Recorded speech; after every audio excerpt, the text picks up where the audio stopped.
And welcome back. Trucks are making their way around this almost 2.5-mile road course.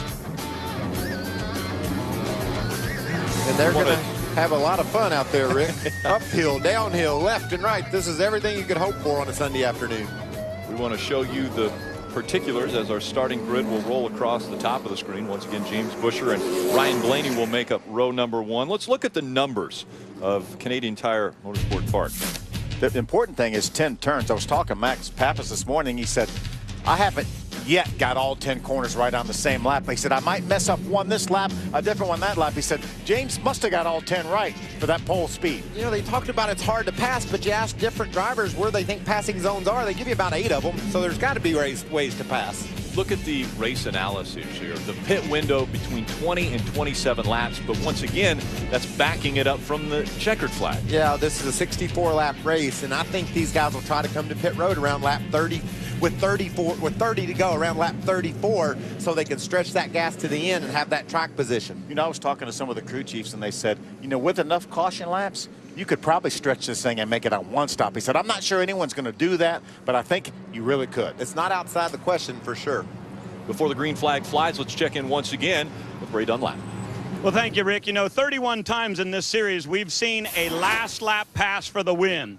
3 times it's happened on a road course, and today that pass may happen right here behind me. I'm right at turns 10 and 11 as they get ready to go down this front straightaway, only about 300 feet to the finish line.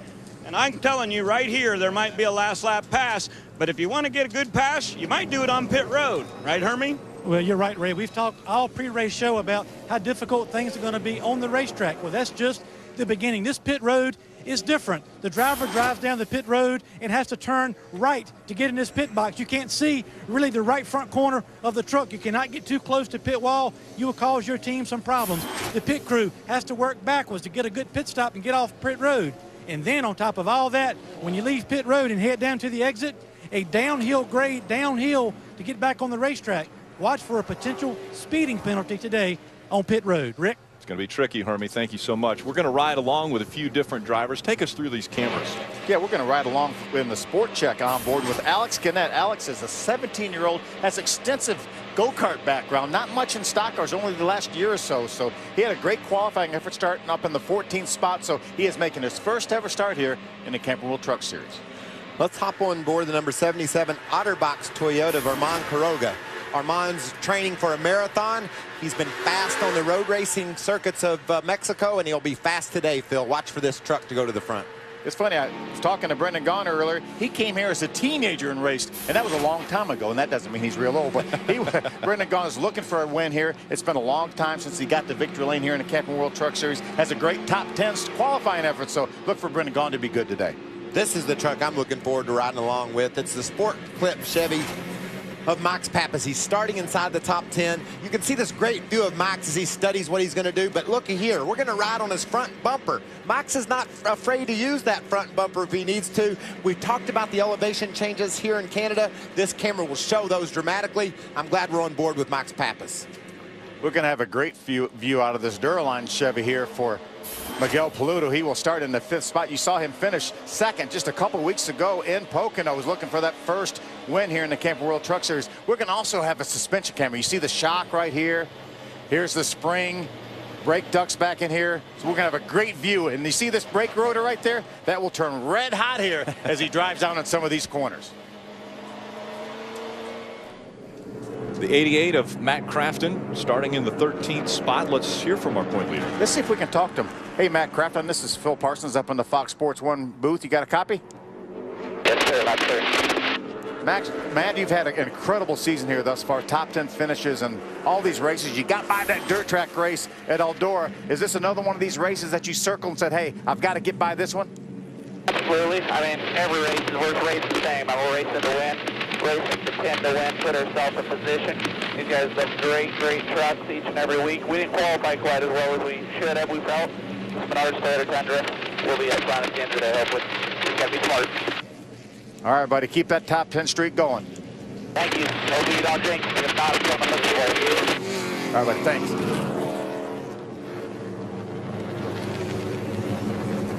Ray Dunlap. Rick, give you a quick update on that Hawk number 6. Mike Skeen in his truck is having radio issues. He is not able to communicate back to the pit road. He can hear what they're saying, but they cannot hear him. So obviously you want to have great communication to be able to talk about what you're doing with your truck and adjustments they might want to make. Right now, there is no communication back to the crew from Mike Skeen, who will roll off third. That's difficult. It is, especially when we talked about how much strategy will play in today's event. So need to get that squared away. They got a few seconds till they come back to the green. We're going to take a quick break so that we can see the green flag fly on the first road course race for the trucks in over a decade. An incredible crowd here on hand for the first race outside of the United States borders for the Camping World Truck Series. And the fans have come out in the thousands, lining the fences all around this racetrack. And they're enthusiastic too, Rick. They love the fact these trucks are here.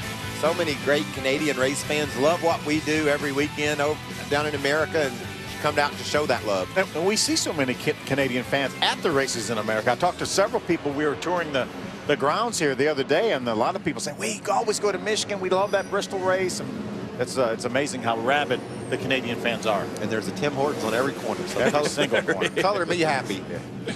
All right, how nervous as a driver are you if you've never raced a truck on a road course right now? Getting ready to come to the green. I think there's a whole lot of indecision as to how this race might play out.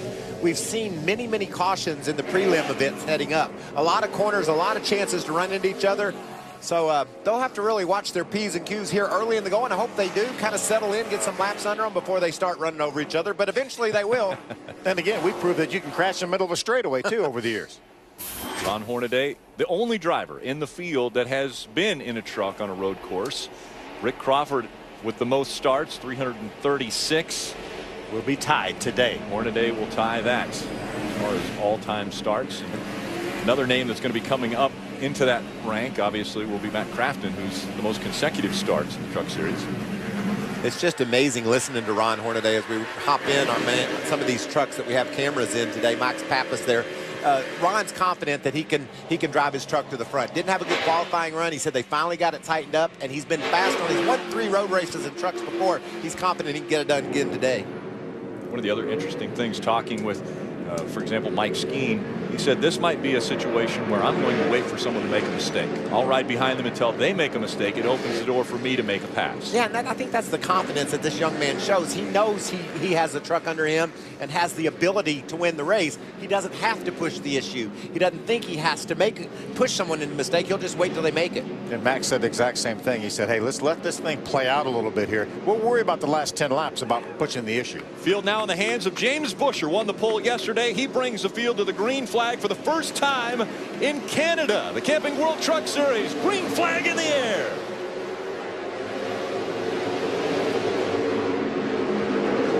Busher chose the inside line to get into that right-hander. The first turn here at Canada Tire Motorsports Park. You see there's a blind corner going here to turn number 2.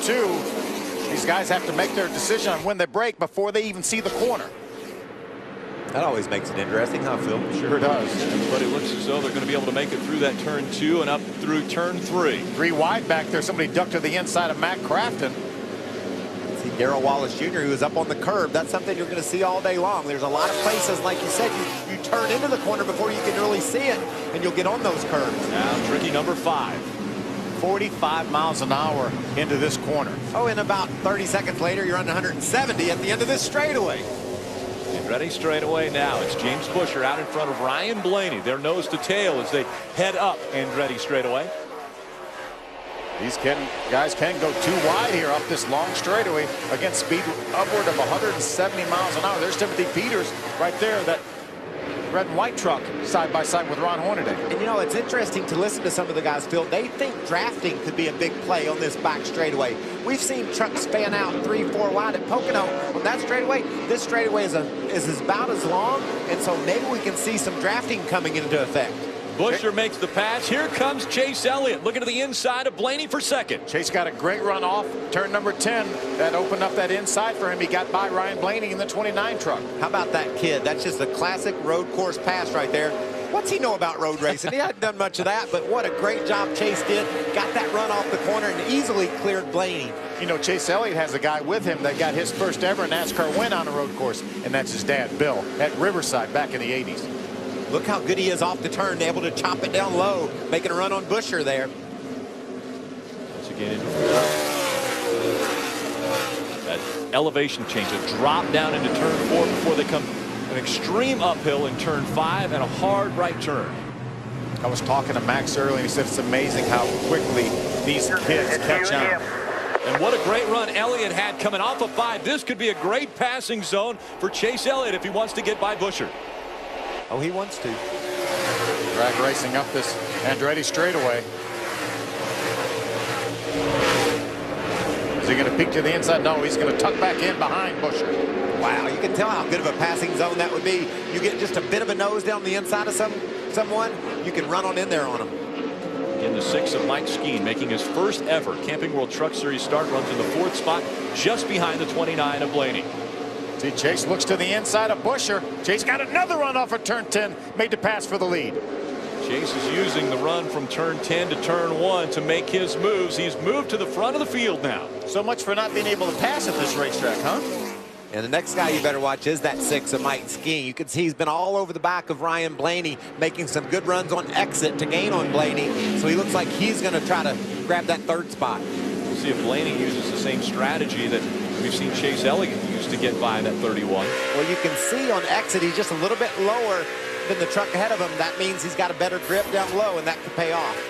Look at the drop in elevation as we ride along with Max Pappas on the bumper. Now we're going up the hill with this 14 truck, right on the back bumper of that 32 of Miguel Paludo. Out of turn 5, and now that long straightaway. Listen to him wind this baby out to 170 miles an hour. Watch that speedometer crawl upwards. Just drops it into high gear. Ooh, that sounds good. Out of the gas right there at the bridge, the crossover bridge. And around goes the 07 of Carl Long. We'll see if that becomes just a local caution or a full course caution. Looks as though he's got it running. Yeah, I think that's the tail end of the field, so they know they have some time before anybody else comes along. That's that tricky turn 5. And the field making their way around this almost 2.5-mile road course as they go through 1 and back into 2. A lot of patience being shown by these drivers early on. And that's what we hope for. You know, there's a lot of racing, obviously, to go. And when you get down in the last 10 or 15 laps of a road course race in NASCAR, all bets are off. You're going to take chances that you haven't taken all day, but it's nice to get settled in here early in the going. Now we see Skeen has been able to get by the 31 of Busher. So Skeen is running in the 3rd spot now. Busher back to 4th, just in front of Ty Dillon running 5th. Yeah, and James put in a great effort, hit every turn in qualifying and grabbed the pole. But if I'm him and his team right now, I'm concerned. He can't keep pace with the trucks ahead of him. He keeps getting past. And look, they're stacking up behind James Busher. On a road course, that's not a good thing because it's just a matter of time before someone decides they'll move you out of the way. See, Chase Elliott now has opened up a little bit over a second lead. Timothy Peters is around. Timothy Peters, that's turn 5, coming out of turn number 5. Got around, getting back into the gas. We talk about how important going up that hill and getting that speed is. Talked to Timothy this morning. He said it just got faster and faster every single practice session. He felt pretty good about his chances for the race here. He was running in the 16th spot. That's going to drop him back a few positions. Dakota Armstrong looking down on the inside of Mike Wise. They race down into one of the corners. And here's our leaders. Going back into turn 1. And downhill, again, that blind turn number 2 they're coming up on. To get to the top of the hill there, right at the Sport Check Bridge, and they have to be committed to the break and where they're going to be on the racetrack. Elliott out in front. Ryan Blaney runs 2nd. Who are your picks, Phil? I think Chase Elliott and Ryan Blaney. Doing pretty good so far, bud. Yeah. Not too Your bad. pick is not doing too bad either. Now we've completed 4 laps. We mentioned earlier we're going to see green flag pit stops about lap 5 to 10. I'll be looking in that range. On the early side, maybe lap 5, but I think more than likely to be closer to lap 10. Okay. Just to give these guys a little bit of insurance in case we have a green and white checker towards the end. Remember, with a 2.5-mile racetrack, you get a green and white checker, you're liable. You can add up some miles pretty quick. Just love that sound right there.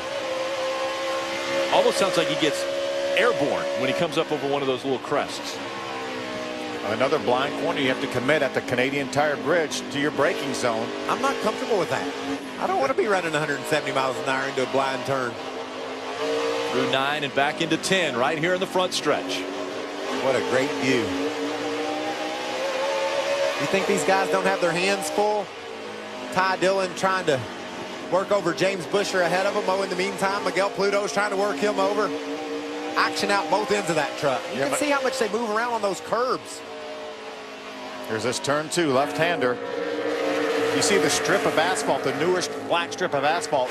A lot of the drivers say there's a lot more grip on that strip than there is off that strip. So you want to get on that black strip, like right here for Max Pappas.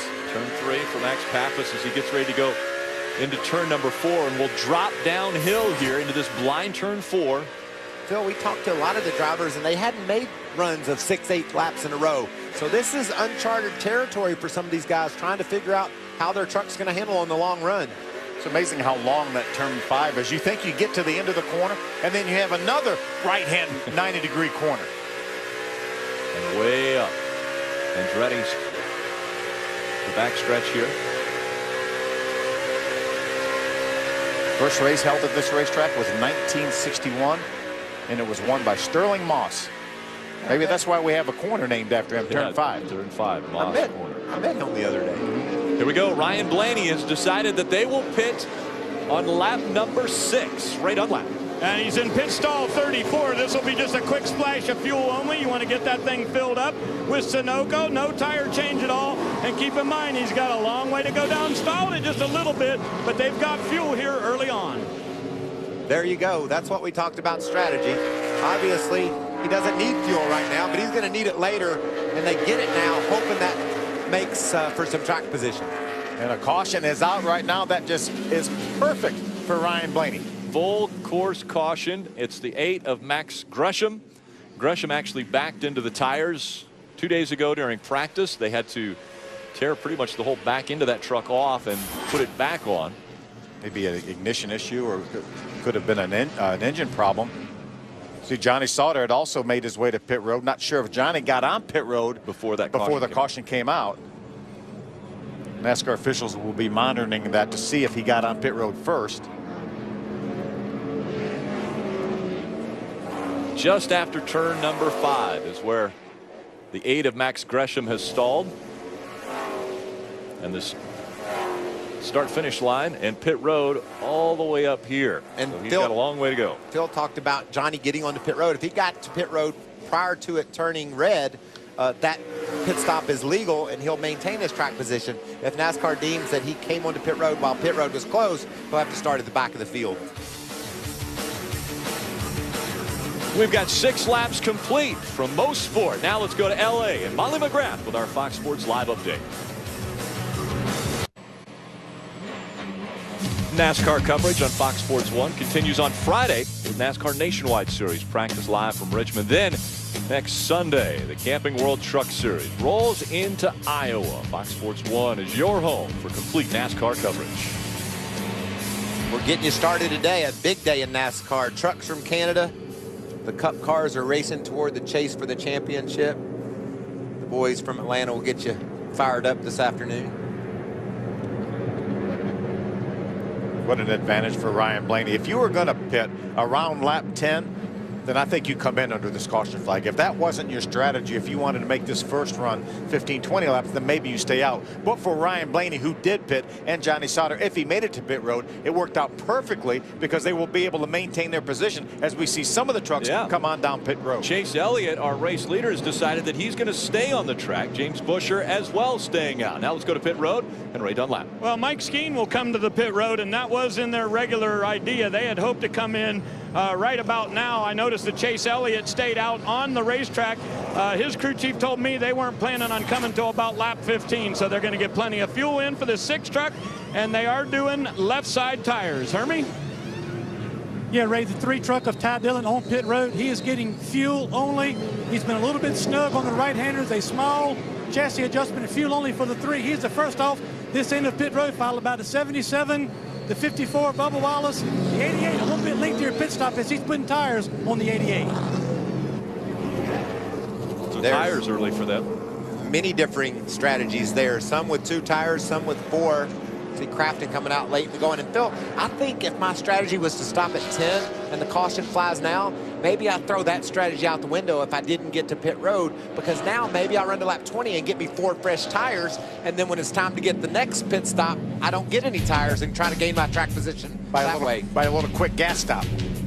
So strategy, well, it could come into play late in this race.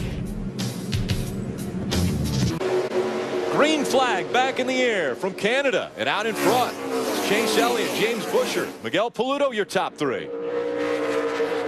Ryan Blaney that we saw pitted under green right before the caution came out. He's already up into the top 10. Side by side with his teammate now, that 29. 19 on the Ross Chastain. Look at our point leader mired back in that heavy traffic. We asked Matt at the beginning, was this a wild card for him? He said he thinks so. This is some tense time for that team right now. Great restart for Chase Elliott. He's able to put a little distance between himself and Buescher. Side by side, Ross Chastain in the 19. Martin Roy in the 84 truck, Canadian driver from Quebec. Now here comes the 77. Herman Quiroga trying to make the pass.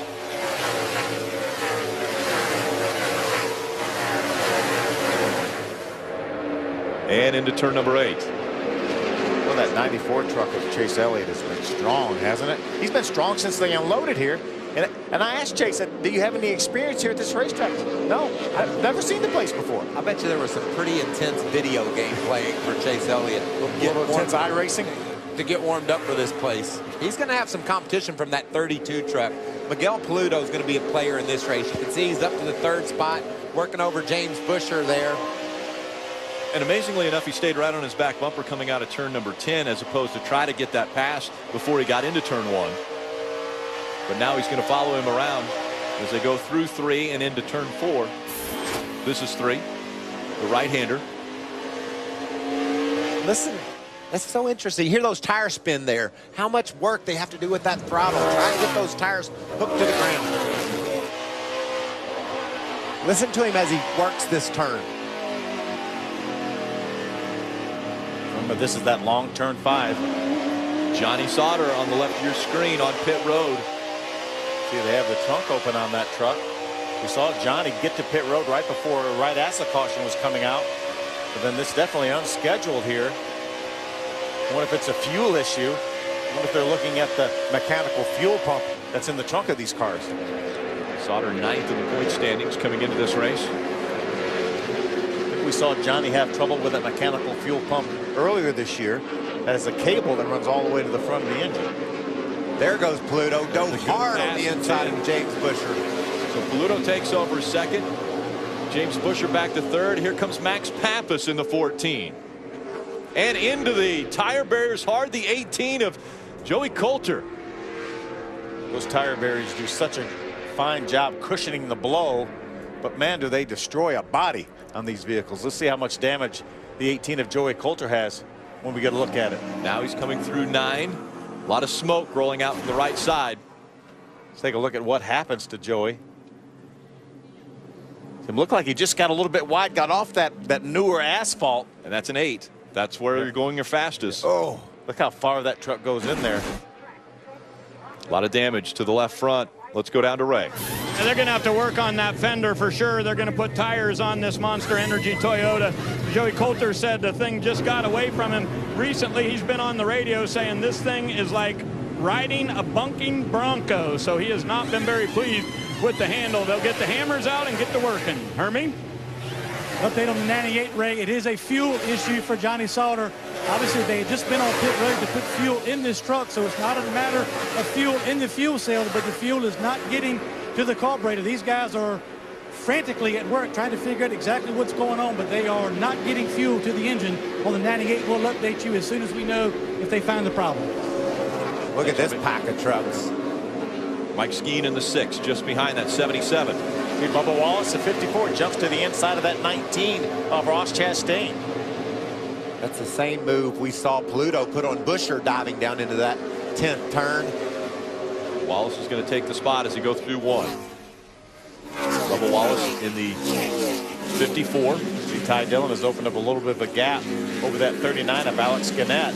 Alex doing a nice job. He ran that Canadian Tire race earlier today. Did not have a great finish, but had a good qualifying effort. Top 15 here for him in the Truck Series. Next time by for fuel.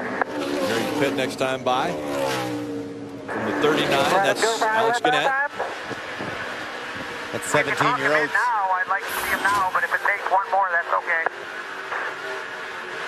Another guy that circled this race, Herman Quiroga. Very, very good road racer. 3-time champion in the NASCAR Mexico Series. Although you would think they run a lot of road races, they don't over there. But his background before that is road racing. Trying to coach that young 17-year-old on how to get to pit road and all that traffic. Coming into turn 8. Fastest turn on the racetrack. Wave your arm, let him know you're pitting. Wave your arm. And then the left-hander to 9, and he moves out of line so he can get onto pit road. Has to get slowed down by that yellow line. Speed line starts at that yellow line right there. That's Alex Gannett making his way onto pit road under green flag conditions. Looks like he's the only one that will come down pit road on this lap. Yeah, you could hear his crew giving him all that coaching. Rookie kid trying to make one of his his first ever NASCAR pit stop. You've got a lot of information you got to understand, Hermie. Yeah, this is Alex Gannett. He's driving the 39 truck this weekend. Been pretty solid in practicing, qualifying. A little bit tight. It was a wedge adjustment, no tires, but fuel for Alex Gannett. This battle here. It's heating up. Yeah, what's that? Here comes Mike Skeen. He took to the inside to get by the 4 of Jeb Burton. Jeb have problems? Jeb doesn't look like he's as quick now as the 54 about to overtake him as well through turn 5. Skeen's been all over Herman Quiroga. Every corner, every lap, he's looked to the inside. So these two don't get this spot settled soon. Quiroga could be in jeopardy of Skeen's bumper. Bubba Wallace was able to make that pass just a moment ago on Jeb Burton in the 4 truck. He was dropping fast. Yeah, I don't know if he's got some problem or another. Seems to be falling off the pace as Jeb Burton all the way back to the 13th position now. Bubba Wallace up to 9th. Still chasing after Skeen and Quiroga, riding along with Herman. Looking back on Darrell Wallace. That's Mike Skeen, and he's going to look to the inside again, Rick. So Skeen trying to get by that 77. Oh, a little bobble there by Herman, and around goes Skeen in turn 1. Got to beat him down to turn number 2 here. Remember, Quiroga's going to be on the inside. He is able to hold that spot. We talked to Mike Skeen earlier today, and he said, I'm just going to wait for people to make mistakes. Well, he's pushing hard on Herman Quiroga. Herman slipped a little bit, but it wasn't enough for Skeen to get by. Yeah, Mike sees that gap out in front of that 77 truck, and if he was maintaining pace, if Herman was maintaining pace, he wouldn't be that impatient. But right now, he sees that gap. He wants to close it up on that 3 truck of Ty Dillon. So now we'll see how well Skeen gets through turn 5 and back to the gas as they go up Andretti straightaway. Mike started thinking a little bit about practicing what he preached. He said he wasn't going to be in a hurry early. He looks like he's in a heck of a hurry right now. He's going to pick the pace up a bit as far as trying to get by some of these drivers. Into turn number 8. Herman did a nice job getting off turn number 5 with some speed. He's got a couple truck links now over that 6 of Mike Skeen.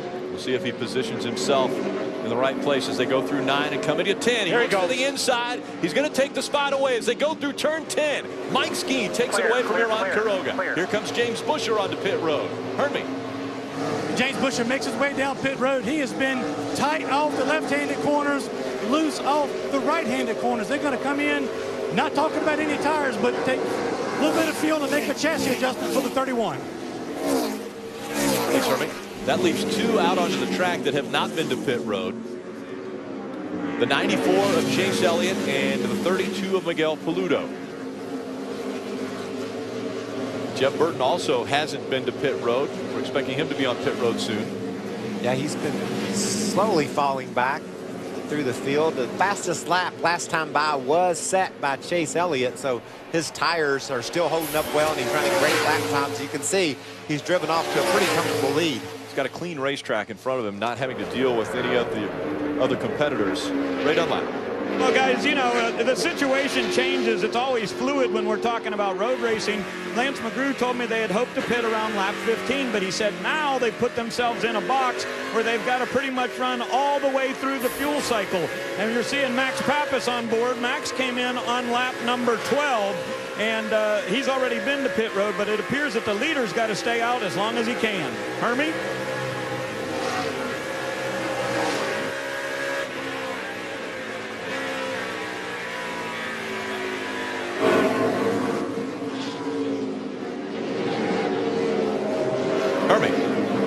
Yeah, guys, want to update you the 98, a fuel pump issue.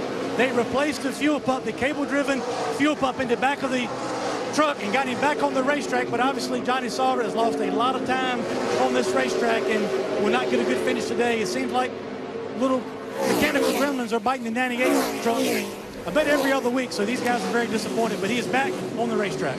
Yeah, 3 laps down for Johnny Sauter, so sure not the outcome that he was looking for. One thing about it, you don't lap a lot of trucks on this racetrack, so we've seen guys get a lot of the free passes and put themselves back into contention on road courses. Out in front, it's Chase Elliott, Miguel Paludo. Those two running 1 and 2 have not been to pit road.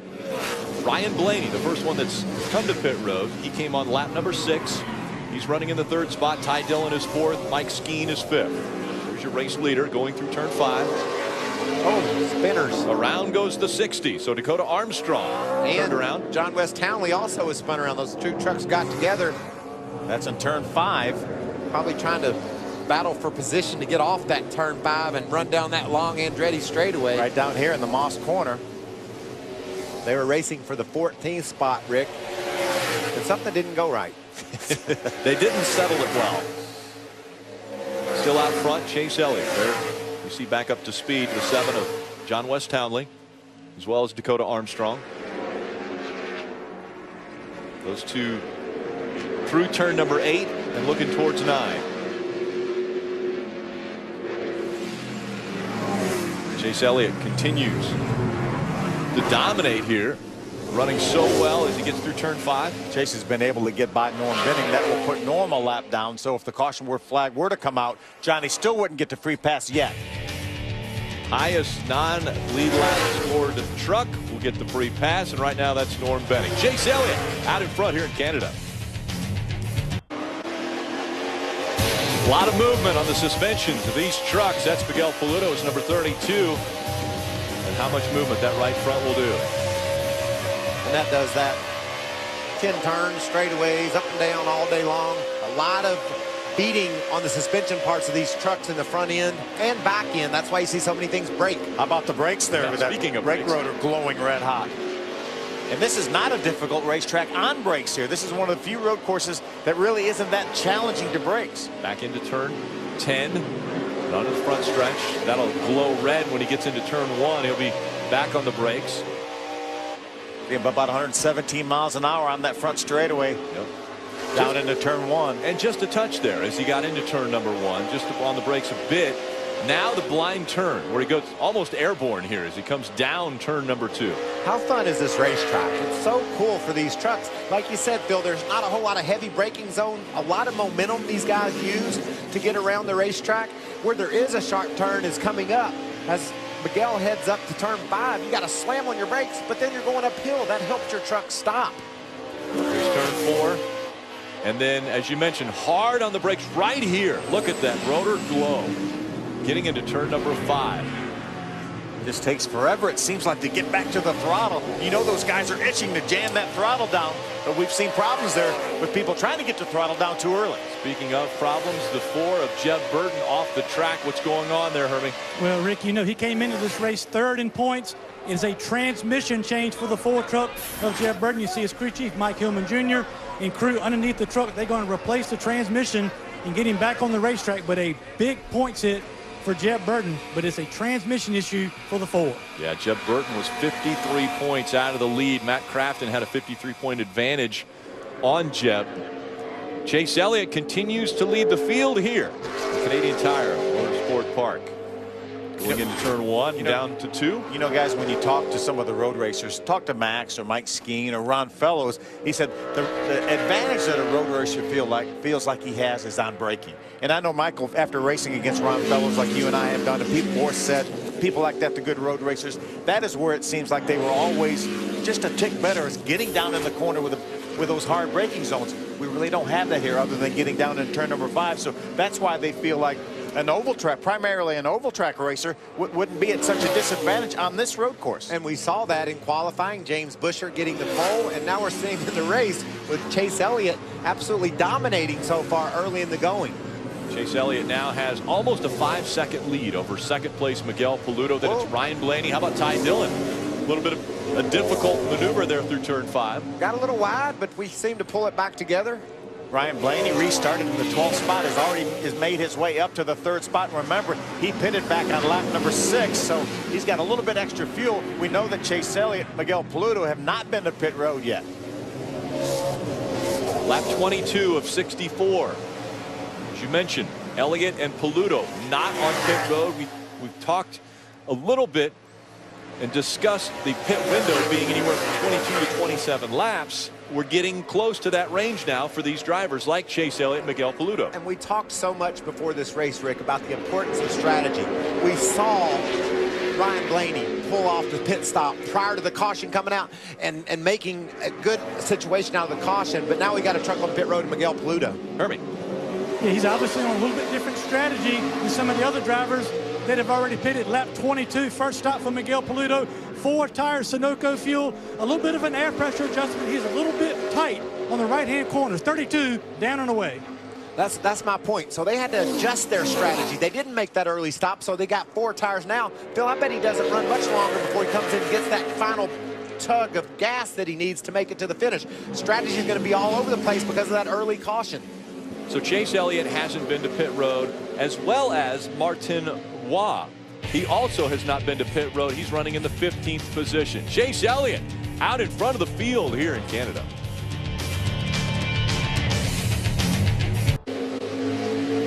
Race leader Chase Elliott decided it was time to come to pit road.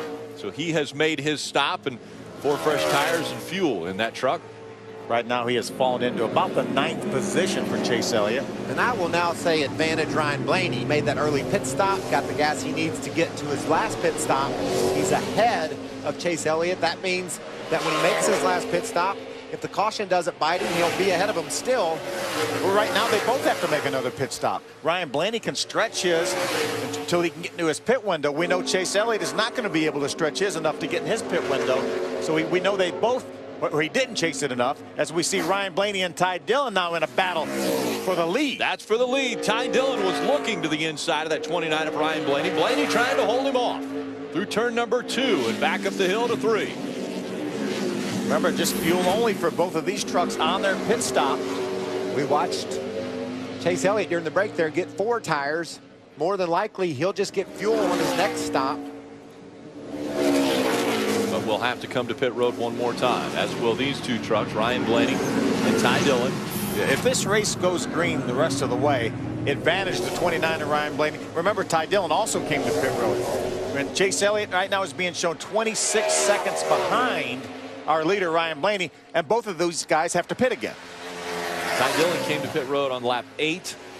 Ryan Blaney came, actually, he was one of the drivers that came under green before the caution came out. He came on lap 6. Now, Ty Dillon looking to the inside, trying to take the position away from Blaney. He does it. Nice move. Hadn't seen a pass there all day.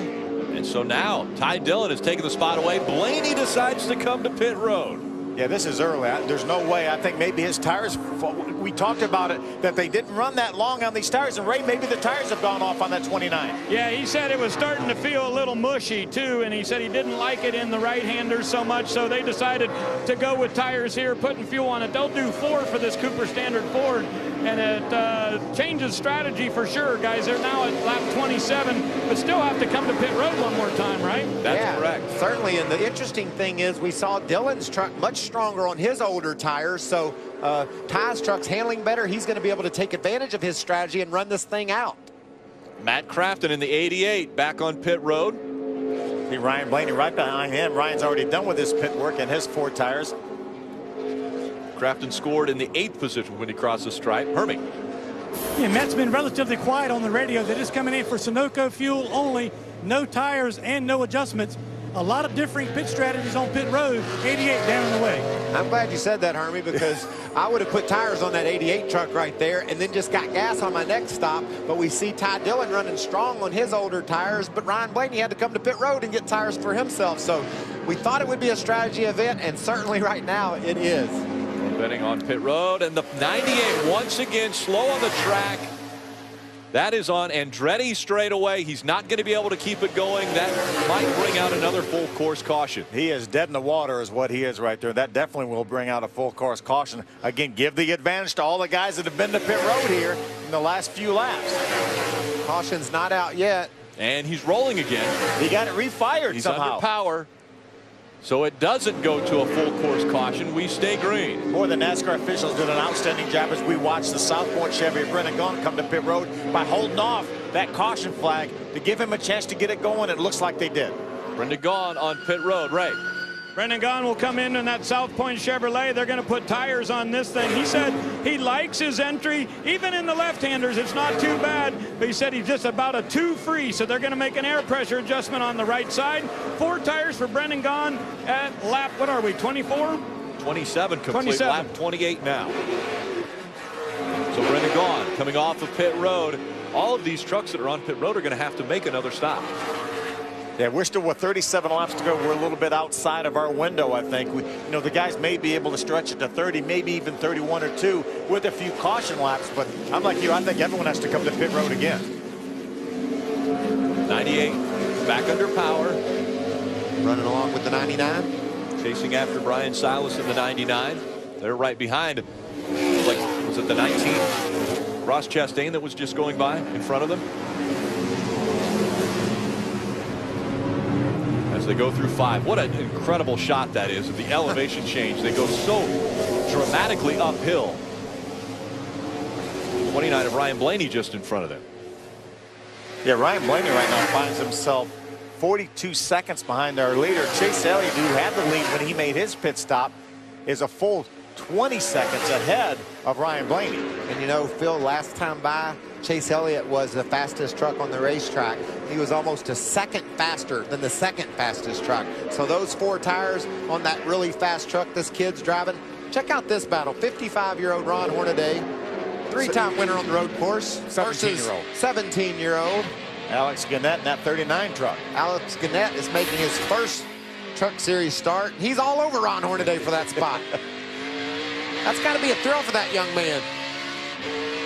He wasn't around when Ron started all this. Off the track was 57 of Norm Benning. We just saw him on pit road moments ago. But I'm sure he's heard about Ron. And he said, I'm going to pass him. I'm going to try to pass him anyway. Norm Benning had such a good time at Eldora in the dirt. He decided to make a little bit of a move there here. In the dirt. In the dirt. Ryan Blaney right there in the 29 truck. Right now he's being shown in the 11th spot, Ray. And when he came in, Phil, on lap 27, it was because he felt a big vibration. They thought maybe they had a tire problem. Changed those 4 tires on that Cooper Standard 4, but he said it is not any better. Shaking the steering wheel right out of his hands. They're worried that maybe it's a brake rotor issue. And his crew chief, Doug Randolph, has said they're not quite sure what the problem is, but they may have to pit again. He's hoping they can ride it out, but a bad vibration for 29. Ryan Blaney coming in 7th in the point standing, 77 points out. Now working his way around the track in the 11th spot, 42 seconds behind race leader Ty Dillon. There's his teammate Ross Chastain in the 19, getting passed by the 94 of Chase Elliott. Chastain's used strategy to get up inside that top 5. Struggled in qualifying, but early strategy and solid running has got him running in the 5th spot. Ty Dillon, Mike Skeen, 1 and 2. Herman Quiroga, Chase Elliott, and Ross Chastain. They're your top 5 from Mosport.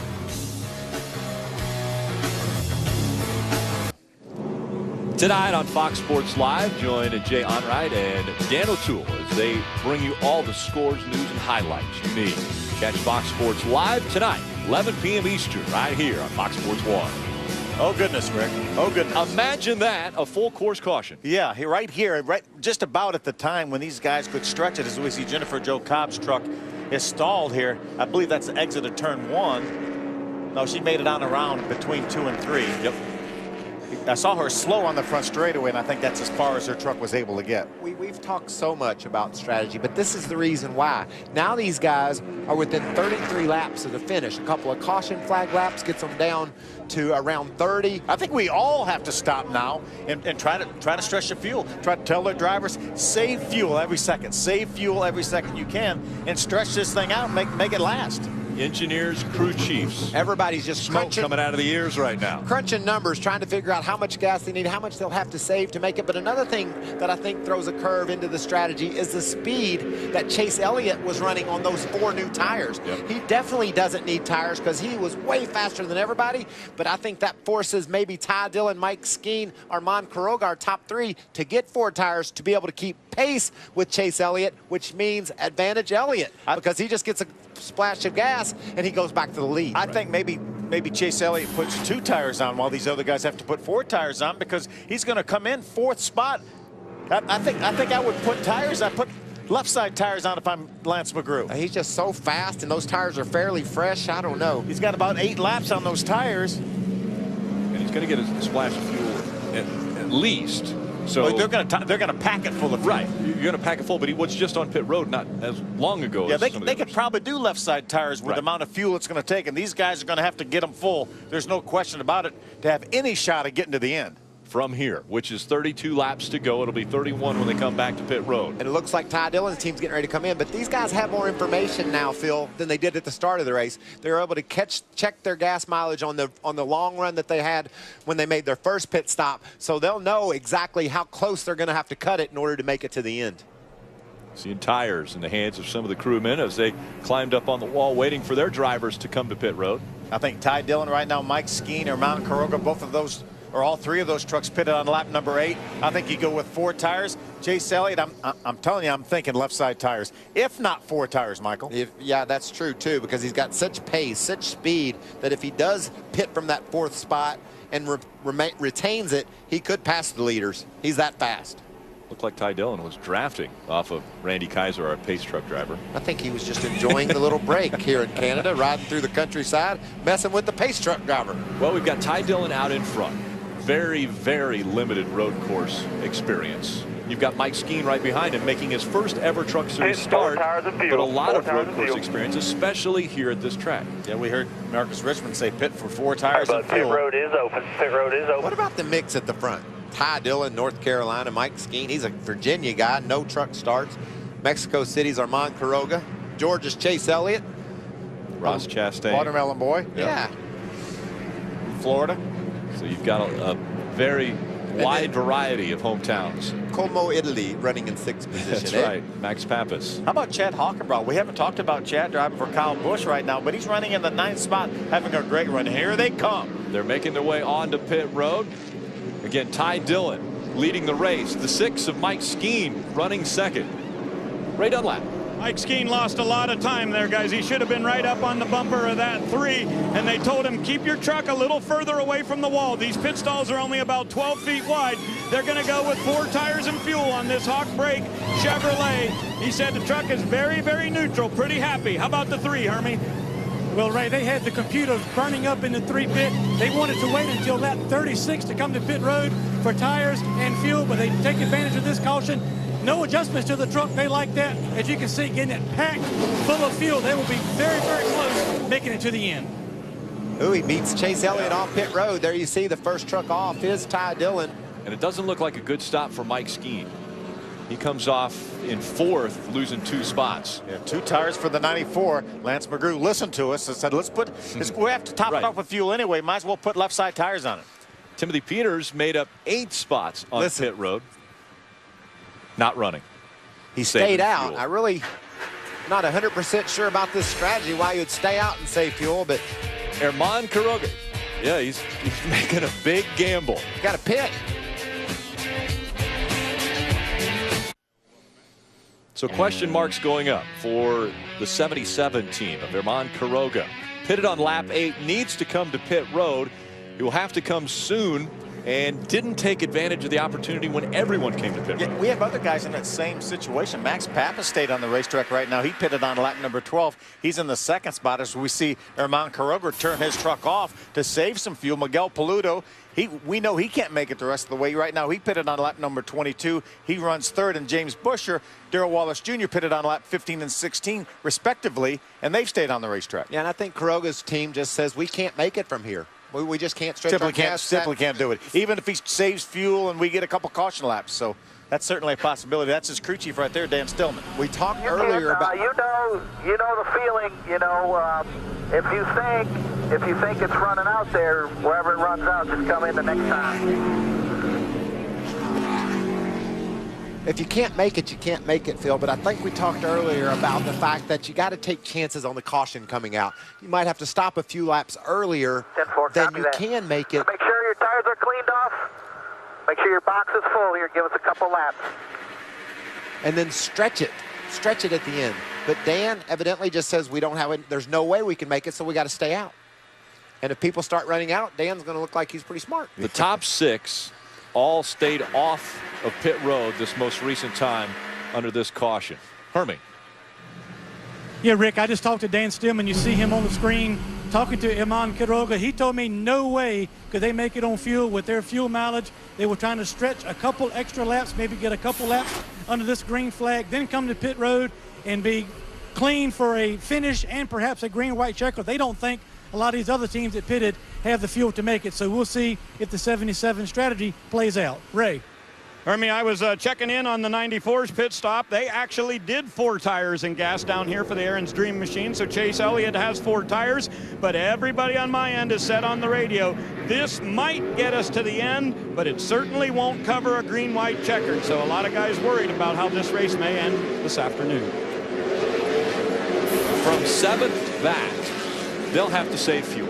We've already talked about the pit window being 22 to 27 on the outside. We still have 30 laps of racing to go. When they get to the stripe field, it'll be 29. They've been saving fuel since they left pit road on this pit stop. And what about this mixed up running order we got? You talked about some differing strategies and folks on and off at pit road.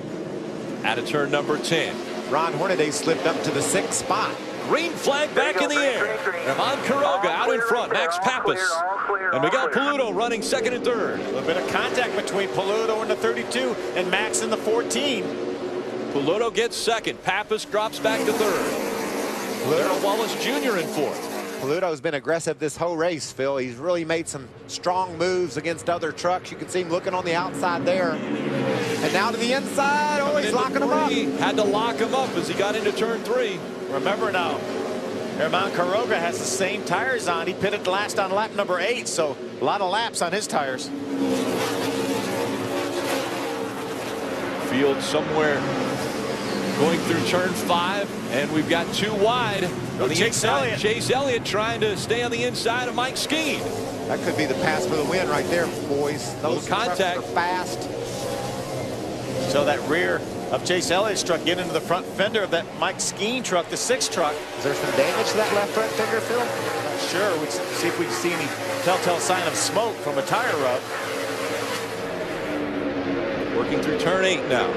Still out front, Herman Quiroga, Miguel Paludo, Max Pappas. There's Chase Elliott running in the 7th position. I think right now for Dan Stillman, Herman Quiroga, might as well run a few more laps. Definitely get comfortably in your cushion, and as Ray said, in order if we get, we couldn't get 2 or 3 green-white checkers potentially. What he doesn't want to do, though, is run out on the track. That's certainly. He's run 28 laps since he last pitted. We saw him saving fuel as we watched Max Pappas chase Miguel Paludo. Max right now being shown in the 3rd spot. Miguel in the 2nd spot, but Herman Quiroga does not want to run out of fuel on this racetrack. Riding along on Max's bumper makes me want to go out there and try that. I mean, that just looks like fun, doesn't it? These guys are having. Ty Dillon jumps to the inside of the 54. Bubba Wallace is able to take over the 4th spot. Going to turn 4 and now 5. Lost turn. Talked to Jerry Baxter and Darrell Wallace Jr. down in the pit about their run today. They said they thought they had a 6th to 10th place truck and were gaining one at every lap they make it on the racetrack. Obviously, Wallace is strong right now, riding up there in the 5th spot. Herman Quiroga out in front of the field, Hermie. Yeah, guys, Rick, he's coming to pit road this time. They had hoped to get one more lap out of this run, but Iman said the truck sputtered a little bit going up the hill at turn 5, so they are coming to pit road this time by 4 tires and fuel and hope this strategy makes it to the end of the race. So your race leader, Iman Quiroga, on pit road now. That hands it over to Miguel Paludo. He will be in front of the field as they go into turn 1. Max Pappas now up to the 2nd spot. Ty Dillon 3rd. Look at Chase Elliott making his way on the inside of Darrell Wallace Jr. trying to make that pass. Wow, Wallace does a nice job on the outside through turn 1. You don't see that very often. Darrell Wallace Jr. in front of the 94 of Chase Elliott. Working through turn 2. Elliott all the way past the rumble strips into that little runoff area. As we watch the pit stop for Iman Quiroga, left side of your screen there.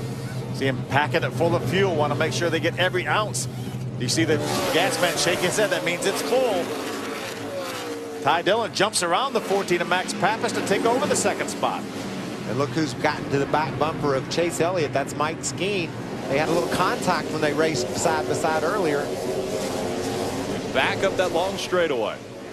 I was talking to Marcus Richmond Friday when they opened practice, and I said, how's Ty doing? He said he really gained on it. I said, well, what were you to gain on it? He said, I think having a conversation with Max Pappas probably helped Ty more than anything. Max is such an accomplished road racer, and he really works with the Dillon boys, Austin and Ty Dillon.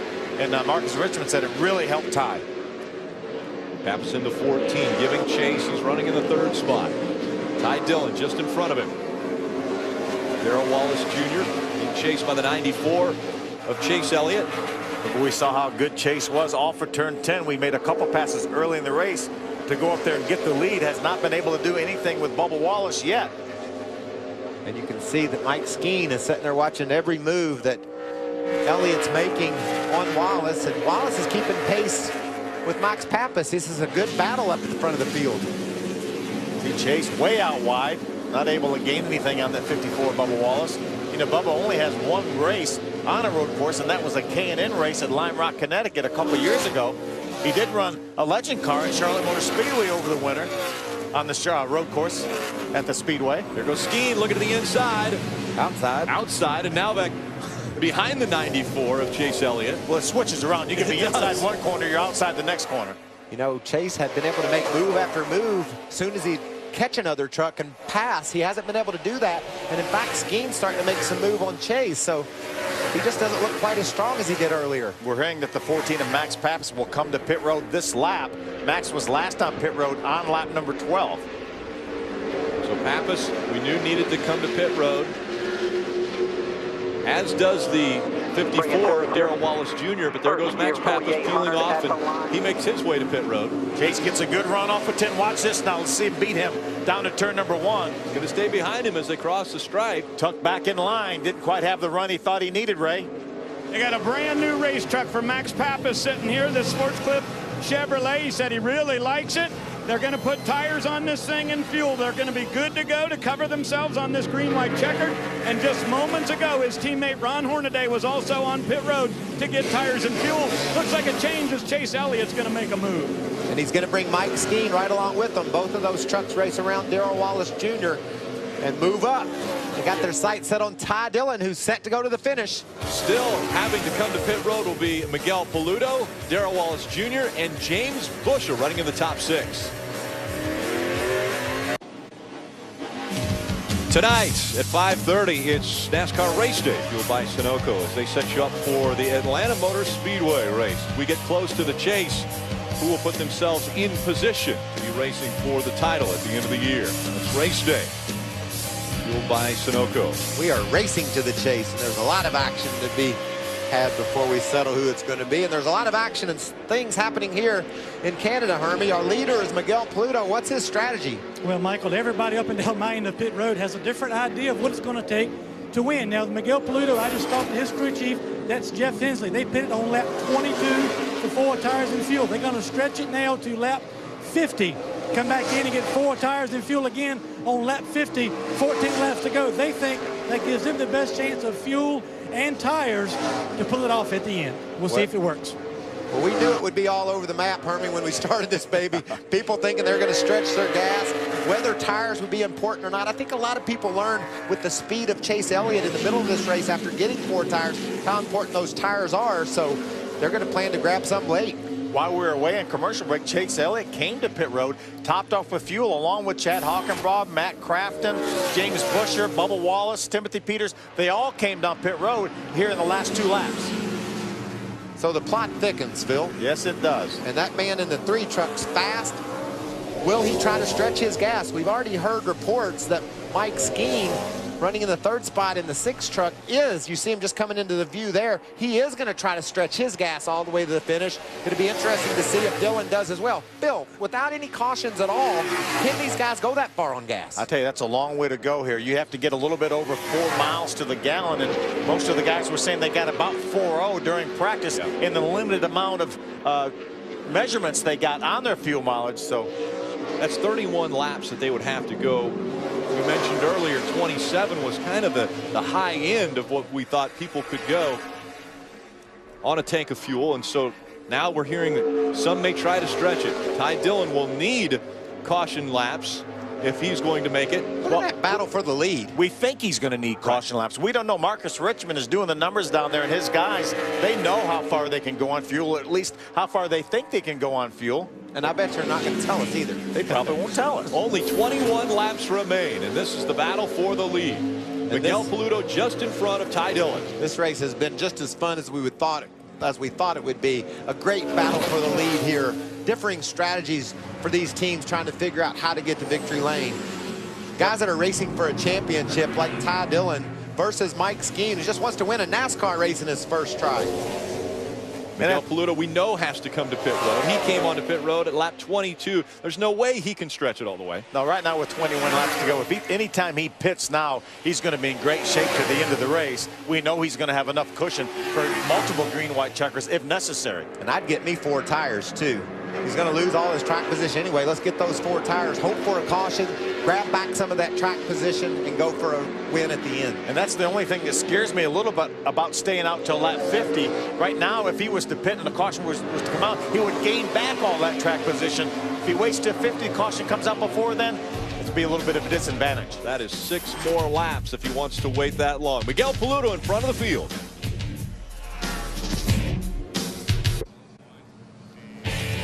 Welcome back. We're under a full course caution once again. This time, one truck wasn't able to continue running. That's Alex Gannett in the 39 truck. He stopped just under the bridge right as you're entering the turn 2 left-hander. It's a blind one. Looked like some smoke out of his exhaust pipes. Probably an engine problem for that number 39 Sport Check truck. Yeah, tough break for Alex. He's doing a nice, credible job running up on the lead lap here, and anything could happen. Could have easily gotten maybe a top 10, top 15 finish. I think this is a sponsor plug. Isn't that the name of the bridge that he parked underneath? Well, yeah. Isn't it the Sport Check Bridge too there?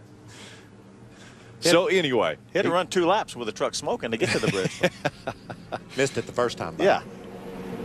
Well, Under caution, now Miguel Paludo. Out in front, pitted on lap 22, has to pit. He's coming. Okay, he's coming for sure. But after that, Rick, it's a crapshoot as to what to do. These guys know right now they're saving fuel. They're coasting, shutting their engines off. But is it enough to make it to the end? We've heard Mike Skeen is going to stay out. What will Ty Dillon do? A guy racing for a championship.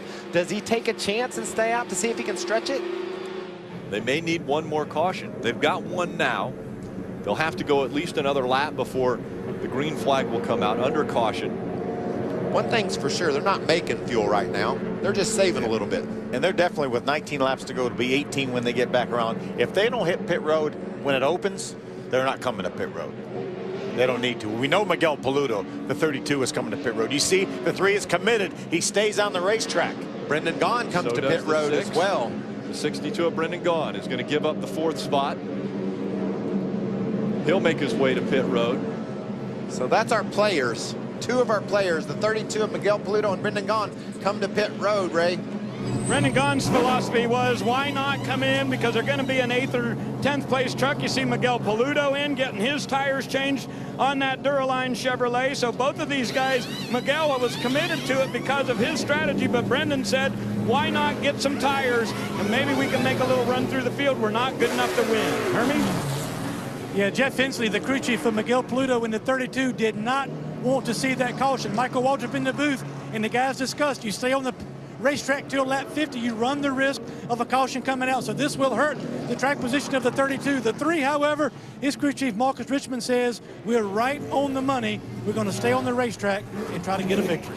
I like it. Right on the money to lap 64. Yeah, if we don't have a green, white check. We don't have a green, white checker. So I we're like going to be it. saving fuel. Ty Dillon, your race leader, Canadian Tire Motorsport Park. Crowd goes wild. It's the new weekday talk show with Regis Philbin and a cast of former athletes and journalists where you can always expect the unexpected. Catch Crowd Goes Wild every weekday at 5 p.m. Eastern right here on Fox Sports 1. And the crowd goes wild. And the crowd's been amazing here in Canada, and they've seen quite a battle.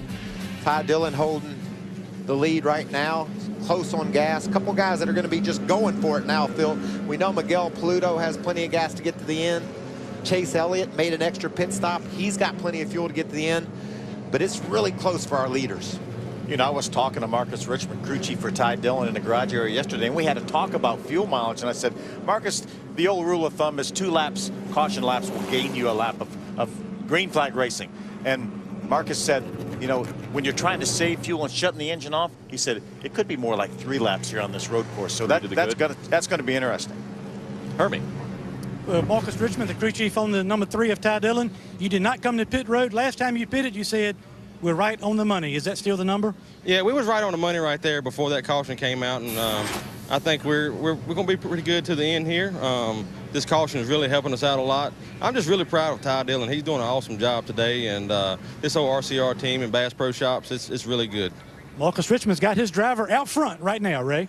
Great track position right now, Hermie, for the number 29 of Ryan Blaney, but they have been fighting that truck. I talked earlier about a bad vibration. They found out that they had a collapsed A-frame on the left front, so Doug Randolph said nothing you can do about that. He just got to try to work through it, but still a vibration for that Cooper Standard Ford, but they've got great track position, currently running 4th. 2x2 once again. It's Ty Dillon and Mike Skeen that will make up row number 1. Mike Skeen making his first ever start in the Camping World Truck Series, and he's running up front. Blaney with a bad A-frame and still running up there in the top 5. That's part of the suspension that holds the wheel in place, and that thing's bound up or bouncing around. That causes him a handful. Most of the trucks right behind him have pitted after Ryan Blaney. There's my new guy, Phil. We talked about Mike Skeen before the race started, how he's going to be a player today. If you didn't know who Mike Skeen was before today, you would know him afterwards. He's been right there at the front all day long. Pace truck makes its way off of the track. That means the field back in the hands of Ty Dillon and Mike Skeen in row number 1 as they make their way through turn number 10. Looking down the front stretch. Green flag back in the air. We're back underway. Keep an eye on Ross Chastain, see if he tries to jump inside. He does. He jumps inside of Mike Skeen. Mike Skeen trying to hold that position as they go through turn number 1. And Chastain gets sideways as they come out of 1 and into 2. That was a big break for Mike Skeen. He's able to get back ahead of Chastain and brings Chase Elliott along with him. Chase Elliott's been extremely fast in that 94 truck. He's going to look to the inside of Skeen. Trying to get by him in 3. As they go through 3, that right-hander, they'll set up for turn number 4. Skeen still has 2nd. Chase Elliott running 3rd. Ty Dillon out front. Right now, Chase Elliott racing the guy with probably the most road racing experience in this field here, other than Max Pappas. Chase Elliott very strong early. Elliott led 21 laps at the beginning of this one. Now looking to the inside of Skeen for 2nd. Wasn't able to do it at the exit turn number 5. Now they drag race up the Andretti straightaway. Ty Dillon out in front. Clean track in front of him. What about my road racer, Mike Skeen? But he's got Ty Dillon, very limited experience on these road courses, and Chase Elliott trying to grab that 2nd spot away from him. That tells you how talented this garage area is. Mike Skeen holding off Chase Elliott through turn 9. We saw how good Chase Elliott was off the exit of turn number 10. That's right here early on. Let's see if he can get a run at Mike Skeen. Will they go to the inside? Skeen has him. He looks, peeks to the inside, doesn't have the advantage. He'll stay behind him. Skeen needs a lap or 2, it looks like, Phil, to get his truck running, because Ty Dillon has driven away from these 2 battling for 2nd. Looks like Skeen's truck comes to him after a few laps, but man, he doesn't have long now. These guys turn up the intensity when the laps start winding down. The 3 truck of Ty Dillon's been so good. You don't want to give him too much of a cushion and let him coast out there. Oh, look at Scheme sideways. Woo. And that was even on the grip strip. And he got sideways. Now Chase Elliott trying to take advantage of that little slip up by Mike Scheme.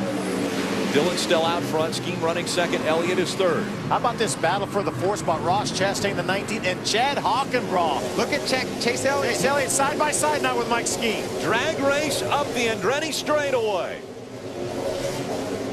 Chase Elliott in the 94 has the advantage over the 6 of Mike Scheme. Elliott's going to take that spot away as they go into turn 8. Power move for Chase Elliott now.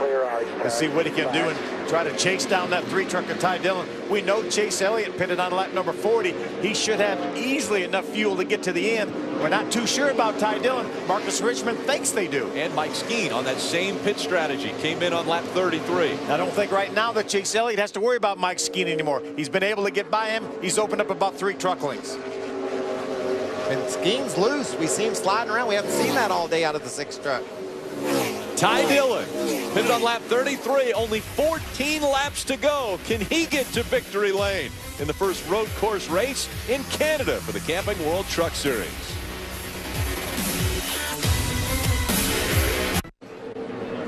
Welcome back. Ty Dillon going through turn number 2. Out in front, has a 2-second lead. Chase Elliott, but Elliott has been one of the fastest trucks on the track. He's being chased by Mike Scheme. Those are your top 3. Look at these battling guys behind him. Little contact made there between the 31 of Buescher and the 14 of Max Pappas. Check out that pack. 6 trucks, and they've been side by side mixing it up. They can taste the lead up there. They can see the leaders, but just can't quite get there. And that's from 4th on back. Ross Chastain, the 19, has a 4th spot and an incredible run by Chad Hockenbraugh. Only 2 ARCA Racing Series events in his history on road courses. Hermie, he's doing an awesome job. He really is. You know, Phil, even qualified in the 8th position, been running between 5th and 6th pretty much all day. Gives great feedback on the radio. They've been relatively under the radar. Not a lot of changes to that truck. They've just been rock solid since the drop of the green flag. And like you say, a little bit of road racing experience, but not a lot of truck racing experience, especially on the road course. So big shout out to the 51 Chad Hockenbraugh and this 51 team for a solid run. 12 laps to go. They're looking for more. Apples and watermelons battling it out here. Hockenbraugh, apples in their family, and you've got watermelons and the 19 of Ross Chastain's family. Max Pappas on the inside of Buescher. Buescher made a run at Ryan Blaney. It didn't work, and that opened up the inside for Max Pappas. He's going to bring Bubba Wallace with him. Bubba Wallace, that's Darrell Wallace Jr. in the 54. Following behind that 14 of Max Pappas. Those 2 have moved up. 7th and 8th for those 2. Now 7th and 8th for Pappas and Wallace Jr. And guys, the clock is ticking too. Look at this move that Hockenbraugh just dives in on the inside of Chastain to grab that spot. That opens the door for Chastain's teammate Ryan Blaney. But as these laps wind down, you'll see more and more of that. Guys taking chances, trying to get positions, and that usually results in contacts and cautions. Closing in on the final 10 laps. Canadian Tire Motorsport Park. It's just too tempting to be going that slow and not run into somebody, I think. At 45 miles an hour, sure it's not going to hurt him. Buescher was looking to the inside of Darrell Wallace Jr., not able to make the pass. I'll just give him a little bump. How about the tail end of that pack right there? That's Matt Kraft, and Matt being shown right now in the 14th position. Going to take a bit of a hit in the points here if he finishes outside the top 10. He has not finished outside the top 10 since the start of the season. Has a 13-race consecutive streak going. He would move into second if he was able to finish this race in the top 10 at 14 straight behind Ron Hornaday, who has gone 18 races from the start of the season. See, Paluto made contact with Ron Hornaday right there. That opened up the door for Coroga in the 77. Business is picking up here now. It's gonna happen more and more as we close in on the checker. 10 to go. The 88 of Matt Crafton back in the 14th spot. Leading the points coming in. All top 10 finishes to start the season. And now outside looking in. Trying to come up on the back bumper of that 9 of Ron Hornaday. Remember, guys, right now, 4 of our top 6 pitted last on lap 33 or 34 in Ryan Blaney's case. We still have the issue of, are these guys going to have enough fuel to get to the end? 21 laps since they were on pit road for Ty Dillon and the 6 of Mike Skeen. Dillon out in front, your race leader. Chase Elliott came on lap 40, so he's been out there for 14 laps, where we've talked about the pit window between 22 and 27. Does Ty Dillon have enough fuel? That will be the question. Can he hang on for the final 10 and 9 laps here in Canada? Stay with us. The 4th all-course caution has come out. And this time, once again, the 98 of Johnny Sauter. So full course caution comes out for Sauter. He stopped on that long Andretti straightaway. Yeah, it's been about the 3rd time for Johnny. He was able to get it refired there a couple times to prevent the full course yellow from coming out, but unfortunately it was after they had put the caution out, and then Johnny was able to get it refired. And we just saw the 62 on pit road. What was going on, Ray? Well, they've been in twice to put tires on, but this last time they came down, they noticed that there was a broken sway bar mount, so they had to run down to the garage to get parts and pieces. Brendan Gaughan really just pretty much limping around on the racetrack right now. Not going to have a good finish for the South Point Chevrolet. Yeah, and it doesn't look like they've affected any repairs to it. You can really see the thing leaning over, Phil, in the corners. Watch this thing roll over. See it sparking over there on the left side. They probably have gone to get those parts right, and send them back on the racetracks. They make a couple laps till we get ready to make some changes. Brendan's on to say, you make a couple of laps. That thing's a handful. Pretty cool shot, isn't it? Yeah. Seeing where these guys do their work at on a Sunday afternoon. So he'll be back on the pit road. Out in front, though, Ty Dillon. Now, with this caution, his crew chief, Marcus Richmond's really confident they can make it now. Breathes a little easier, thinking that they can make it on fuel. But remember, guys, we're on a road course. The turns go left and right, so the fuel is sloshing around. Even if you've got enough gas, you remember at Bristol a couple weeks ago, guys were running out of gas because of those bank turns, the fuel getting away from the pickup. Here, the fuel back and forth, you could, even if you've got gas, you might have a hiccup, a burp, and we've seen, as competitive as this thing is, a hiccup or a burp can take you from 1st to 10th. Well, and Marcus Ambrose at Sonoma a couple years back, leading that race, looked as though he was going to be dominant, trying to save fuel, shutting the car off, actually ended up not being able to fire it when he wanted to and lost that race because of that situation. And that's what these teams are faced with. These drivers know how tense this is going to be getting to the end, how close they are on fuel. They're saving gas right now. You got to make sure you get the thing started at back up. Don't turn it off and try to coast uphill. We've seen that. We saw that not work out in California. Lance McGrew, crew chief for Chase Elliott. Elliott running in the 2nd spot. We know he's good on fuel. Yeah, and we also know that Mike Skeen and Chase Elliott, as we wound down the laps, had began to close on our leader, Ty Dillon. They were running faster lap times, lap after lap than Dillon. So that means we're going to bunch these boys together, and there's no telling what we're going to see. Now, Skeen is going to be starting in the 3rd spot, so he'll be able to pick the inside, or he'll be inside going into turn number 1, so on the right side of that turn, or of the 2nd row, which is an advantageous area for him to be. But we saw him on the earlier restart on the outside of the front row. He got a terrible start. He didn't get on and off of pit road that well either. So his inexperience in NASCAR type racing and in the truck specifically could cause him some trouble in this restart, and he could lose more than he might gain. Well, let's see what happens here when they get to pit road. We know that Ty Dillon's going to stay on pit road. We think all the guys running up front are going to stay on pit road. It's pretty much of a non-issue. Love it.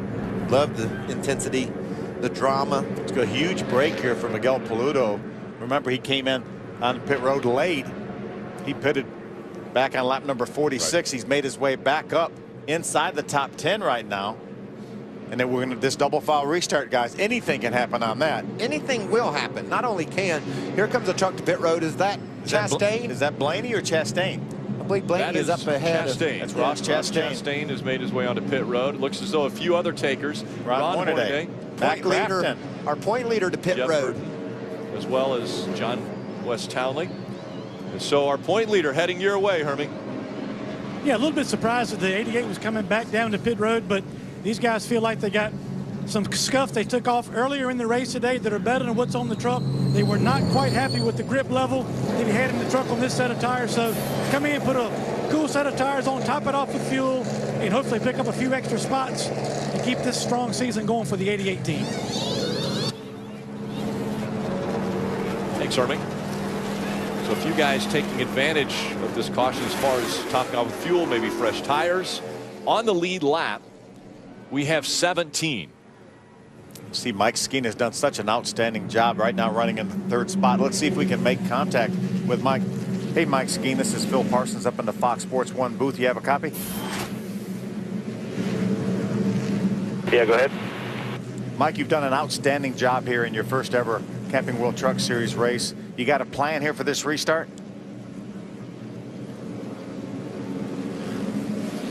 He's thinking of it, Phil. He's putting it together right now. I know you have to concentrate getting ready for this restart, Mike, but what would it mean to you to win in your first ever start here in NASCAR? Yeah, they're a long way away from here right here. Well, the other thing, remember, at the beginning of this race, he wasn't able to talk to his crew. He was able to hear, but not talk to them. So they might still be incurring radio issues. Yeah, let's let him concentrate now on this, maybe the most important restart in his young life. Of his career. They're going to go 2x2 once again. Ty Dillon choose the inside line. That will put Mike Skeen just behind him in row number 2. Chase Elliott will be on the outside of row 1 and Chad Hockenbraugh outside of row 2. Well, we're going to come down here with 5 laps to go as they take the green for this restart here. Whoever gets the battle down to turn number 1 may be the win. Every race we do, I just get as nervous as I've ever been. I mean, I want to see these guys have a chance to win a race so bad. You got a young man like Mike Skeen, who's trying to win his first ever NASCAR race in his first start.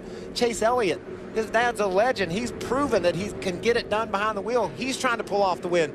Ty Dillon, another win for that team, could pole vault him toward the championship. There's so many different stories. Look at Chad Hockenbraugh up in the top 5 racing for a win here. This is good stuff. You've got Max Pappas back there in the 14.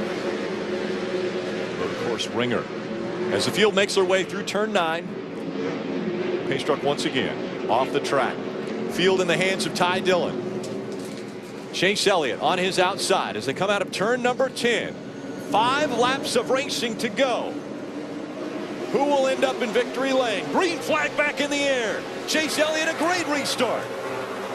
They're dead even, get down to turn number 1. Chase stays there side by side with him, now tucks it behind him. It's like Mike Skeen got a good start that time. Chad Hockenbraugh in the 51 truck slides high, and Max Pappas in that 14 tries to look underneath Hockenbraugh.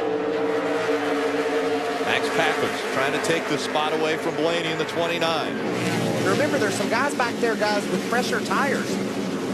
Miguel Paludo, or Mount Caroga, you see him on right there, the black and yellow, number 77, right behind the 54, Bubba Wallace. We talked about the chance to bump into someone. You get yourself in a truck with better tires, you're going to be all over those other racers. Through 4 and into 5. Now they'll race uphill on the Andretti straightaway. Bumping and banging going on through 5. They stay straight. Look at shuffled out. Matt Crafton shuffled out to the outside. Racing with the 84, Martin Waugh right now. Wow, I like how you say that, Phil. Up the hill they go. Ty Dillon. Just a half a truck length lead over Chase Elliott as they go through turn 8. Elliott has been so good coming through 10 and setting himself up for the pass going into 1. Max Pappas to the inside of Chad Hockenbraugh to take over the 4th spot. What a great move by Pappas. He set him up and grabbed that spot away. Can he chase down Mike Skeen for that 3rd spot? Pappas has the experience to do so. Does he have the time? Darrell Wallace Jr. in the 54 on the outside. Ron Hornaday in the 9. Holding on to that 9th spot. Under 4 laps to go. There's the gap between 1st and 2nd. Ty Dillon has about 2 truck lengths over the 94 of Chase Elliott. And right now, Marcus Richmond crossing his fingers to hope that that 3 truck has enough fuel to get to the end.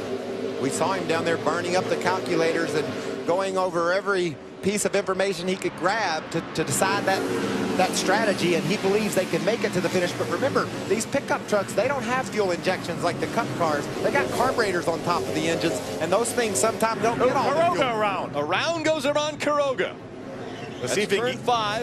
If he can get it refired, that may not necessitate a caution flag. We stay green. He has been able to keep it going. He's trying to get it going the right direction now. And you talked about it, Michael. They got down to 45 miles an hour. It's just too tempting for someone to push people out of the way. Yeah, and he was running in the 11th spot, battling for a position in the top 10, and wound up sideways instead and backwards. Look at Max Pappas gain on Mike Skeen. And now 3 to go when they cross the stripe. Dillon out in front of Chase Elliott, Mike Skeen, and here comes Max Pappas. A young driver in that 6 truck, but very experienced on the road course. It gets a little bit loose. Max is all over the back of him.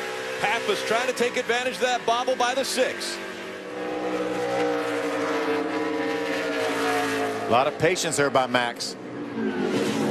Skeen trying to keep it pointed the right direction. Looking for that fresh asphalt. See him drive up high, Rick, to try to get on that fresh pavement. Hopefully not loose. You can see Pappas spinning his tires off the turn. These guys are going for it. Turn 3 into turn 4. Now let's set up for that very critical turn 5. A lot of distance between Mike Skeen and Max Pappas as they enter 5. And now Pappas, a great turn 5. Skeen got a little high. How will that take advantage of this uphill down Andretti straightaway? Max Pappas definitely gained ground on Skeen. Looks like a little bit of momentum coming here. Will he look to the inside at the end of Andretti? See if he gets a little bit of a toe here down this back straightaway. He's looking to the inside, guys. Is he going to cross over and go to the inside? He stays to the outside of Skeen. All the way through turn number 8. Now he goes up and catches the bumper of that 6. Right on the back bumper. Skeen gets moved out of the way. Here comes Pappas in turn 10. Mike's still right there on the inside. Look at the crossover for Max. He's going to get a good run down the straightaway. He's going to beat him down to turn 1. Into turn number 1. Pappas has the preferred line. Skeen trying to hang on to the position. That's a battle for 3rd. Pappas is going to take it away from Skeen. Nice job by Max. Under 2 laps of racing to go. Ty Dillon now with just a 2 truck length lead over Chase Elliott. There's no way Ty can save any fuel right now. The only saving he could do was under the caution flag. He has to use every bit of that to keep that 94 truck of Chase Elliott out of gas. Out of gas for the 3. Ty Dillon saying out of gas. Mike Skeen on the same pit strategy. Here goes Chase Elliott. Trying to get up the hill will be Ty Dillon.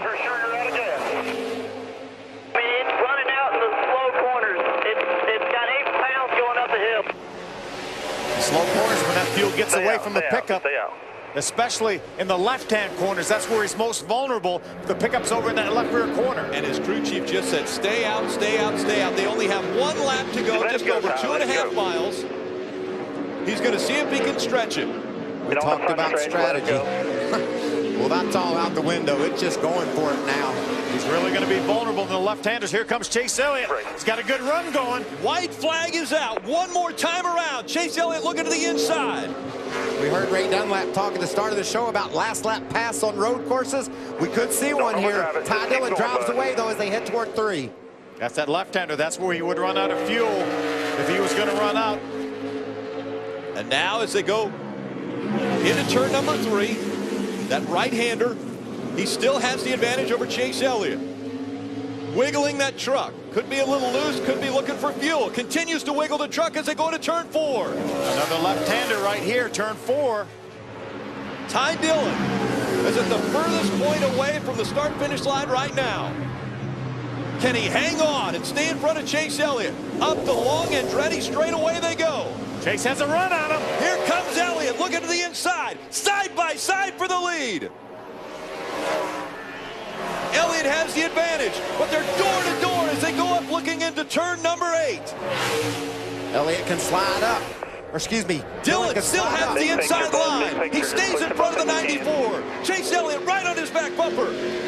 Through turn number 9 they go. Ty Dillon with the advantage. Elliott right on his back bumper, looking to the inside at 10. They make contact. Elliott spins the 3. The 3 into the tires. And Chase Elliott trying to hang on. Across the stripe he'll go. Elliott wins in Canada. Mike Skeen has spun around. Max Pappas around. Ryan Blaney as well. Coming through turn 10. Hockenbraugh unofficially 2nd. Paluto is 3rd. Good job, bud. Good job. What an incredible finish. Chase Elliott will grab his first career win in just his 6 starts and he got into the back of that 3 of Ty Dillon in turn 10. Nonetheless, what an outstanding run for Chase Elliott. Not sure what happened there. We know what happened on that last corner, last lap. He got to the inside of Ty, made contact. Look like there's some angry racers here on this last lap. I know Ty Dillon can't be too happy with leading the race and getting spun around. And there were 2 more wrecks after that initial wreck between. There's 2 guys right now, Mike Skeen and Max Pappas. They were racing for the 3rd spot, which turned into the 2nd spot. They're not happy with each other. Incredibly torn up trucks. Look at the right side of that 6 for Mike Skeen. Yeah, and the right side of the 14. They had switched positions, Phil. We saw Skeen behind Pappas the last time we saw the trucks. When they got to the 10th turn, Pappas was ahead of, or excuse me, Skeen was ahead of Pappas, and Pappas hit him. Crew's not happy. You see Ty Dillon in the 3, making his way back onto pit road. His crew trying to talk to the 94 crew. They're not trying to talk, I don't. I think there's going to be words. Mike Skeen in the 6 ends up 13th unofficially. Here's Quiroga and James Busher. Not happy. I think Quiroga wants to get out and talk to Busher, as you called it, Rick. Talk.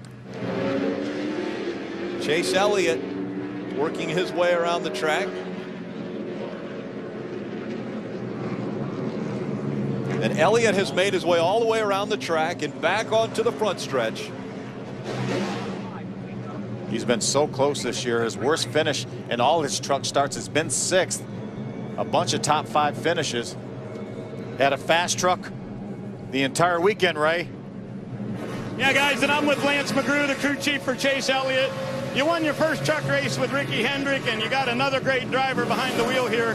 What did he say on the radio after that one was over? Oh, he was just excited that he actually made it to the checkered flag. But I mean, I hate it. I hate to win races like that. I just do.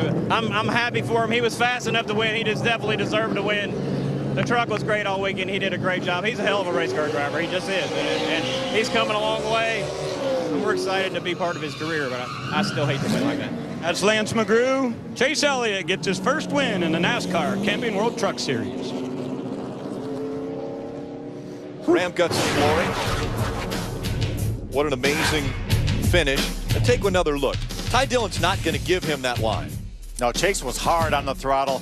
Drove it in hard into turn number 10. He got about halfway up on that truck. He does a great job maintaining control there as you see Ty get into the tire barrier. Watch 3rd and 4th come spinning in here into the fence. Skeen in the 6 slams into the fence. Like I said, those 2 had changed spots. Skeen was leading Pappas when they got to the last turn, and Pappas hit him. Elliott ultimately able to see the checkered flag for the first time in his career. What about that Kyle Busch Motorsports truck of Hockenbach getting that 2nd place finish? Teams definitely not happy is the way that one finished. But the 94 team will be in victory lane when we come back. Back to the NASCAR Camping World Truck Series, although some people might think it's a UFC fight after you see what some of the tempers have taken place since they've been able to get out of their trucks. Take a look at this situation. James Busher gave Ron Hornaday a little shove, and that's just starting everything, guys. There's Armand Quiroga also going to get by. Watch Hornaday jump, make it 3 wide here. Gets into Quiroga, turns him around, much like Chase Elliott turned Ty Dillon around. We talked about you slow down to 45 miles an hour, somebody's going to get mad. And look how mad Armand is. He tried to go after those guys. Armand Quiroga not happy. Yeah, that's We've got quite a few that aren't happy. Mike Skeen and Max Pappas definitely not happy. They've had a couple laps to ride around along with each other, talk to each other to show their displeasure. So they tried to talk with helmets on. Then once the helmets came off, we'll take one other look at how the win happened. That was the 94 of Elliott getting into the 3.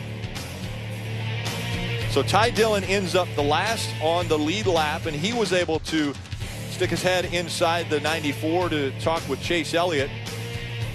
And now let's hear from Ty Dillon with Hermie. Ty Dillon leading coming into turn 10 in the last lap. Contact with you and Chase Elliott. Your thoughts?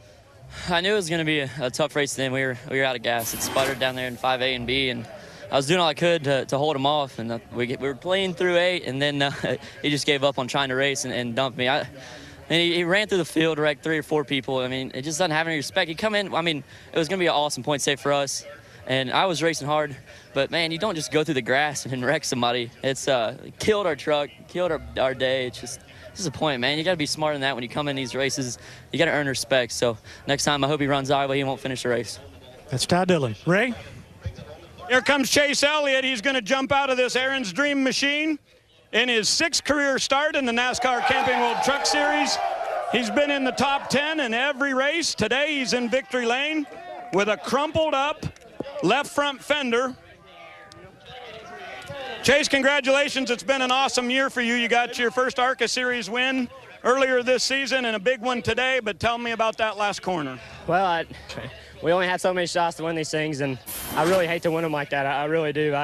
That's not how I race, and it's never been how I've raced before. But I had a shot. I was up next to Ty. I knew he was going to try to chop me off, and I tried to make up the difference. Like I said, I don't like to win like that, but sometimes you got to do what you got to do. Try to get a victory lane, and just can't thank everybody enough. Aaron's, HinderCars.com, everybody that supports me, Mom and Dad, God.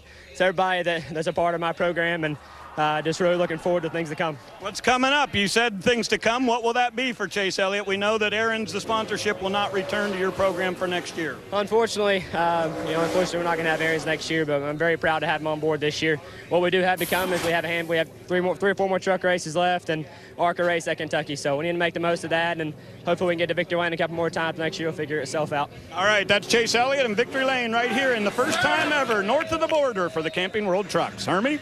Well, Max Pappas, not only was action up front, but you guys were racing top 5 as well. Contact on the last lap. What happened from your perspective? I mean, the Sport Clip Chevy, was doing great. Thanks to everyone, Sport Clip, Chevrolet, KMC. We had a really good truck. We had a very good strategy. Running the top 5 when we had to do, and the 6 car, I knew was going to do something, not really sportsmanship, because that's what he did before. He was trying to bump me around in the wrong track, in the wrong corner, and he came in the last corner and just drilled us. And not only he put me in the grass, he put me against Ty. It was just a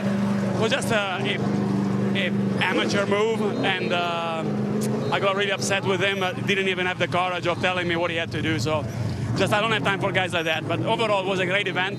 Really proud to be here at Mosport. Awesome show, and if you didn't like this, come back again.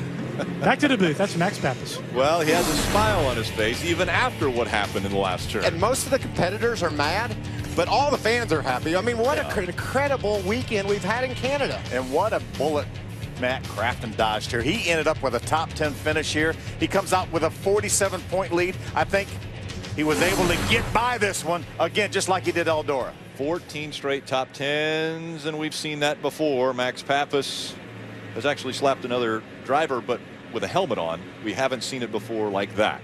We saw a little bit of everything. We just saw it there. So that young man is a good kid, hard racer.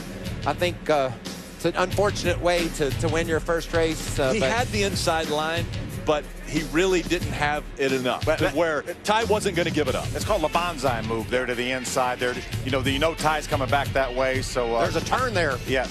I know he hated to win that way, and I hated to see him win it that way. Chase Elliott in victory lane for the first time ever for the Camping World Truck Series in Canada.